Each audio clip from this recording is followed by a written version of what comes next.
Mga kapita, isang magandang oras sa lahat at welcome po sa aking channel. Ito po, galit na galit po mga kapita, no? Ito hong si ML Party List Representative Leila de Lima po mga kapita, dito ho sa ginawa po ng Department of Justice, ano po. Nung nag-file po ang DOJ po mga kapita ng motion for reconsideration para ho dito ho sa decision po ng RTC Muntinlupa mga kapita, na i-acquit po itong si Leila de Lima sa kanya hong drug charges, ano po, no? Kung maalala po ninyo, niriman po mga kabida ng Court of Appeals, ano? Ito pong kaso po ni de Lima, no? Matapos pong umapila, ito pong Office of the Solicitor General that time. Ang sabi po ng CA po mga kabida that time, na hindi ho daw malinaw yung desisyon po ng RTC Muntinlupa, no? Okay, kulang-kulang daw yun mga kabida. Kaya nga niriman po ito para ayusin po. Hindi po ibig sabihin na tinanggal nila yung acquittal po na desisyon po ng RTC po mga kabida. No? So nung na-receive po ng RTC po yun, ilang weeks yung nagdaan po mga kabida, naglabas na naman ito ng panibagong desisyon. At this time, acquittal pa rin yung desisyon po ng RTC Muntinlupa. At dahil ho dito mga kabida, nag-motion for reconsideration po itong Department of Justice. This time, Department of Justice na po yung may hawak po sa kaso po ni de Lima. Dito, galit na galit po si de Lima ho dito. Ano? Bakit daw? Pinagdiinan po ng DOJ yung kanya hong kasalanan po dito, ano mga kapida, since they are asking for motion for reconsideration. Ang tingin po niya dito is triple jeopardy na daw mga kapida, no? Eto, babasahin ko lang po itong balita ng The Manila Bulletin, mga kabida. Ang title po ng kanilang balita po is, Nakakagalit na, de Lima hits triple jeopardy, try on her Duterte era drug case. Ito po, ang balita po ng The Manila Bulletin. Ano? Mamamayang liberal o ML Party List Representative Leila de Lima expressed exasperation over the Department of Justice o DOJ reported attempt to have a Muntinlupa City Court overturn an earlier ruling that exonerated her of drug charges. Ang sabi po ni de Lima po dito mga kabida, no? I don't understand what the DOJ prosecution is trying to do. Put me in a triple jeopardy after nearly 7 years in unjust detention, de Lima said in a tear statement Tuesday night, July 15. Hindi na lang katawa-tawa ang ginawa nila. Nakakagalit na. But what they are doing makes me angry, added the former senator. By triple jeopardy, de Lima meant subjecting her a third time to the same drug-related raps. Ayun. So yun po mga kabida. Galit na galit po siya kasi kasi ang tingin siguro po niya dito mga kabida parang ididiin talaga siya, no? Dito ho sa drug charges po mga kabida, way back doon ho sa panahon po ni dating Pangulong Rodrigo Roa Duterte. Dahil sa kanyang involvement daw sa kalakaran ho ng illegal drug trade dyan po sa New Bilibid Prison, mga kabida. No? Ang sabi po dito ng prosecution, the prosecution said in the MR that de Lima and Dayan should be found guilty of conspiracy to commit illegal drug trading, adding that the CA's directive to the Muntinlupa RTC Branch 204 to review the case was not complied with. Ayun, hindi pala sinunod, mga kabida, ng RTC Muntinlupa City daw, mga kabida, no? Ito pong directive po ng Court of Appeals na reviewin ito pong kaso po ni de Lima.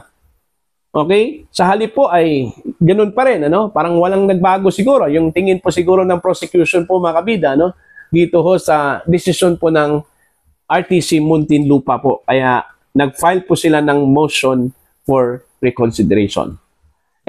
Para sa akin po, sa part po ni de Lima, ang tanong ko po dito, bakit po siya magagalit dito? Kasi unang-una, proseso po yan Okay? Hindi po yan pinagbawal po sa batas po natin, na pwede hong mag-file po ng motion for reconsideration. Part ng process po yan. Okay? So, hayaan na lang po natin yung ginawa po ng DOJ kasi part ng process po yan Unless siguro kung lumabag na po ito sa batas po mga kabida na ipinagbabawal po ang pag-file po ng motion for reconsideration. Andyan yan sa batas Part ng due process po yan So hayaan po natin yung proseso. Kung ang kakasangkutan po mga kabida, yung ending po dito sa motion for reconsideration, guilty po, ito pong si De Lima, so be it. Kasi yun yung proseso Magdedepende po yan sa isa-submit po na ebidensya po ng DOJ dito, mga kabida. Okay? Kung sa tingin po ng korte po na-appreciate po nila yung bagong evidence na presenta po ng DOJ dito sa kanila pong motion for reconsideration po mga kabida, so be it. Ngayon, kung ang magiging desisyon po mga kabida ng RTC Muntinlupa dito, based dun sa kanila pong review sa motion for reconsideration po ng DOJ, wala pong sapat na ebidensya, walang bagong ebidensya, ganun pa rin yon. Tapos, i-acquit nila ulit, ito pong si De Lima, so be it din.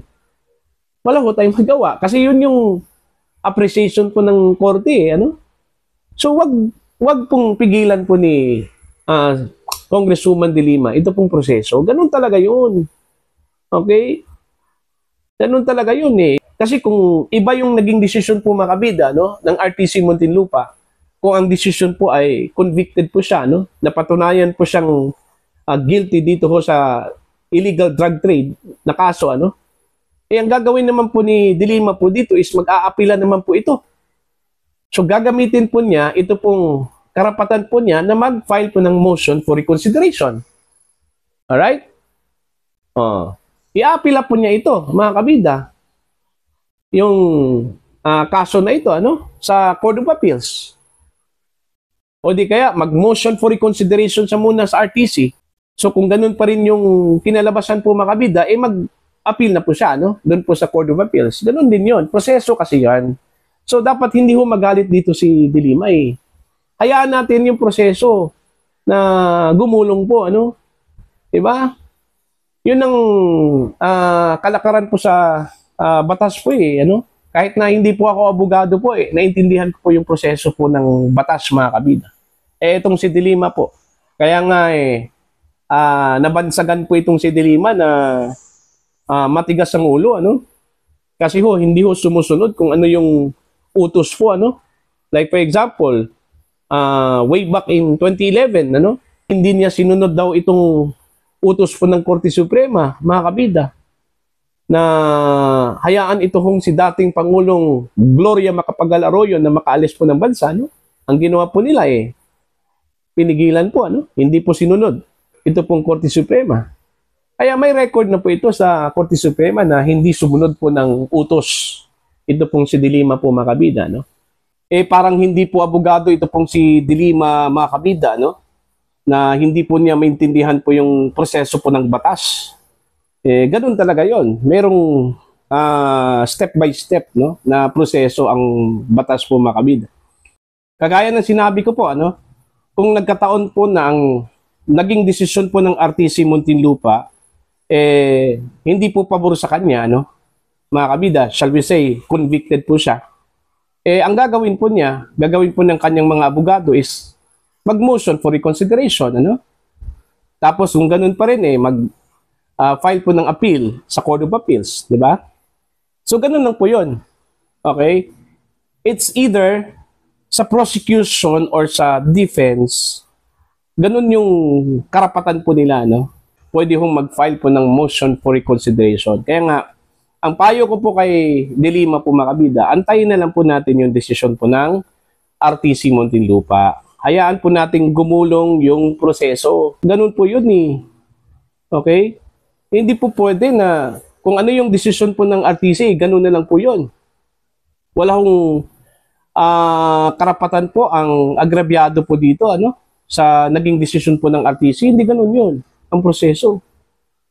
So, ang unang-unang tao po na makakaintindi po dito, mga kabida, ito pong si De Lima. Kasi abogado po siya Di ba? Abogado po siya Siguro, ano bang ikakatakot po ni De Lima dito? Kung sure na sure po siya, mga kabida, na ito pong kanyang kaso, yung illegal drug trade po, ano, na kaso po mga kabida, wala pong ebidensya laban po sa kanya, anong ikakatakot po niya dito? Kasi kung wala talagang ginawa ito hong si Dilima, inosente po siya dito mga kabida, no? Kung ano yung naging desisyon po nung una, no, ng RTC, ganun din yun. Maliban lang po siguro kung may mga bagong ebidensya pong inintroduce po mga kabida, ito pong prosecution, ano? Para igiit talaga, no, na may kasalanan si Dilima, guilty si Dilima, ano po, no? Yun, kung meron pong bago. Pero kung wala, ganun din yung mangyayari ibabasura pa rin yung motion for reconsideration at i-uphold yung naunang decision po ng RTC Muntinlupa po mga kabida. No? So wag kang magalit, Congresswoman Dilima kasi dumarami ang wrinkles mo pag ganun Chill ka lang. Ano? Kung alam mo na mananalo ka, chill ka lang. Okay? Wag kang masyadong magpa-stress. Okay? Kasi yung stress kasi nakakaano yan nakakasira po yan ng aura po natin, di ba? So chill ka lang, huwag kang mag-alala. Okay? Maniwala ka lang sa kaso mo. Kung ang paniniwala mo ay inosente ka, go for it, ano? Go for it.